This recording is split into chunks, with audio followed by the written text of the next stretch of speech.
নমস্কার বন্ধুরা, আজকের ভিডিওতে আমরা জানব সনাতন ধর্মের অন্যতম পবিত্র গ্রন্থ শিবপুরাণ এর সারমর্ম। এই পুরাণ কেবল কাহিনী নয়, এটি জীবনের এক গভীর দর্শন। শিবপুরাণ অনুযায়ী মহাদেব শিবই হলেন সৃষ্টির অনন্ত উৎস। তিনি আদি ও অন্তহীন। ব্রহ্মাণ্ডের সৃষ্টি, পালন এবং প্রলয় সবই তারই নিয়ন্ত্রণে। ব্রহ্মা ও বিষ্ণুও তারই শক্তির এক অবিচ্ছেদ্য অংশ। আমরা মহাদেবকে বিভিন্ন রূপে চিনি।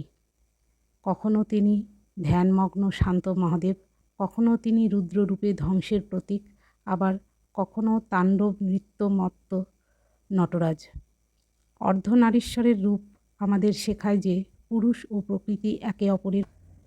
সতীর আত্ম আহুতি আর পার্বতীর সেই অটল তপস্যা।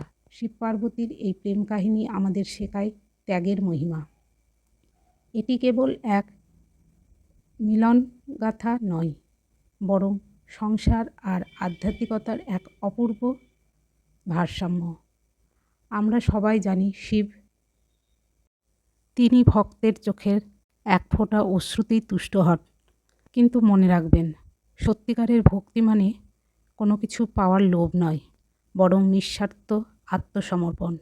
সমুদ্র মন্থনে জগতের কল্যাণে হলাহল বিষ পান করা হোক বা অহংকারী রাবণের দর্প চূর্ণ করা হোক, শিবপুরাণের প্রতিটি কাহিনী আমাদের মনে করিয়ে দেয় অহংকারী মানুষের পতনের মূল, আর ধৈর্য, সত্য এবং ভক্তি হলো মুক্তির আসল পথ।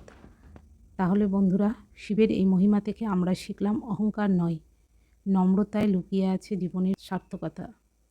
আপনার কি মনে হয়? কমেন্ট করে অবশ্যই জানাবেন। ওম নমঃ শিবায়। নমস্কার বন্ধুরা, আজকের ভিডিওতে আমরা জানব সনাতন ধর্মের অন্যতম পবিত্র গ্রন্থ শিবপুরাণ এর সারমর্ম। এই পুরাণ কেবল কাহিনী নয়, এটি জীবনের এক গভীর দর্শন।